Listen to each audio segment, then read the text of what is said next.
오늘의 큐티 말씀은 누가복음 4장 31절부터 44절입니다. 제목 복음을 전하러 보내심을 받은 예수님.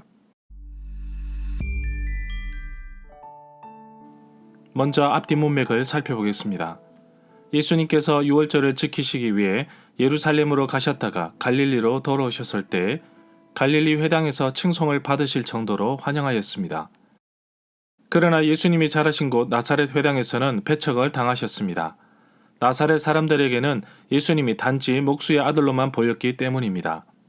예수님을 인정하지 않은 사람들을 향하여 사렙다 과부와 나아만 장군의 예를 들어서 하나님의 말씀에 귀를 기울이도록 하셨지만 여전히 나사렛 사람들은 예수님을 인정하지 않았고 죽이려고 했습니다. 예수님은 갈릴리에 있는 가버나움이라는 곳으로 가셔서 또다시 안식일에 사람을 가르치셨습니다.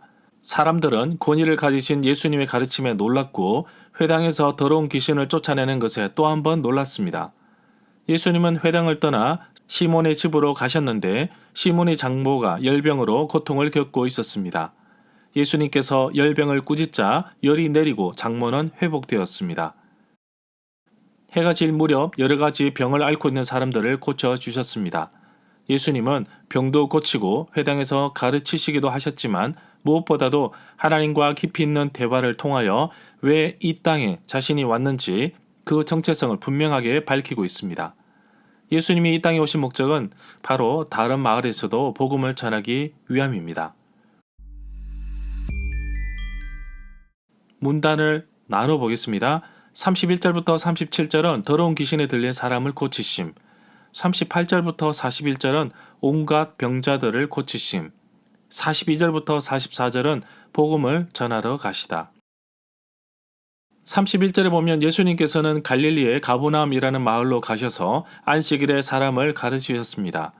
누가복음 4장 31절부터 37절과 병행되는 구절은 마태복음 4장 13절입니다.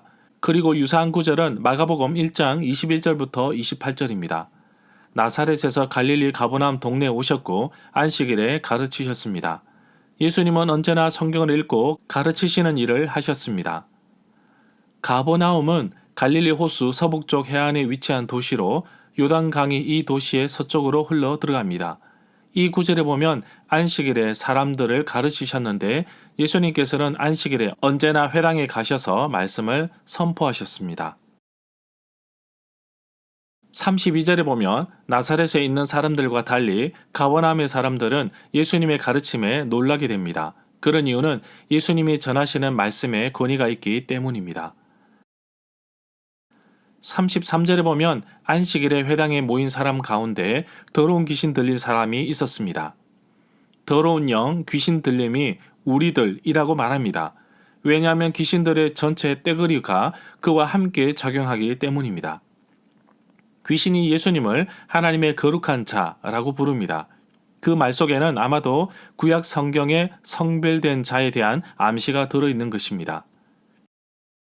성별된 자를 그리스어로 번역할 때 얼마는 거룩한 자로 번역되었습니다.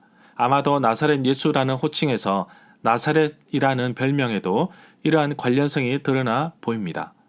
예수님은 순전히 이전의 모든 성별된 자들을 능가하는 거룩한 자이십니다. 그의 순수함과 거룩함 앞에서 모든 더러운 귀신들은 물러갈 수밖에 없습니다. 예수님은 하나님과 직통하고 계시기 때문입니다.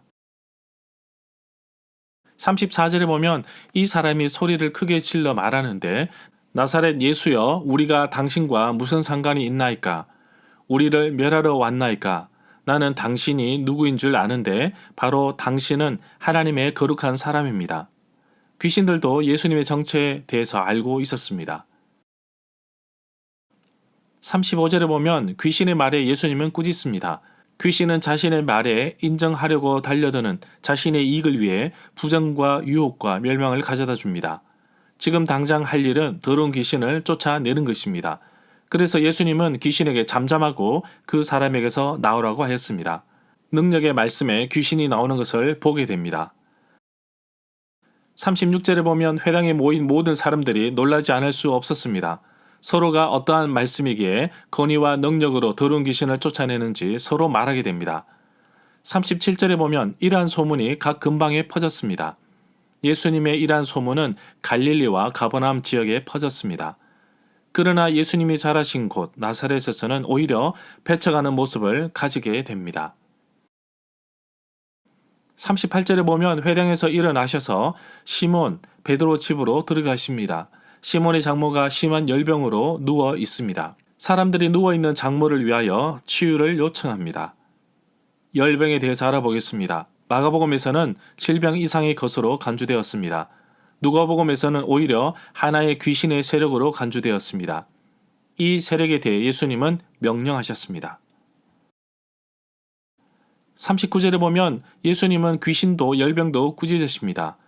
히브리 문학에서 3번 반복은 최상급입니다. 결국 예수님의 권위와 근세가 모든 것을 초월하심을 보게 됩니다. 40절에 보면 해가 질 저녁쯤 온갖 병자들을 데리고 예수님께 나왔습니다. 예수님께서는 일일이 그 사람에게 손을 얹으시고 고쳐주셨습니다. 41절에 보면 예수님께서 고쳐주신 사람은 한두 명이 아니라 여러 사람이었습니다. 귀신이 나간 사람에게서 나갈 때 예수님이 누구인지 정확하게 말하고 있습니다. 예수님은 하나님의 아들이십니다. 그러나 귀신을 꾸짖고 함부로 말하지 못하게 합니다.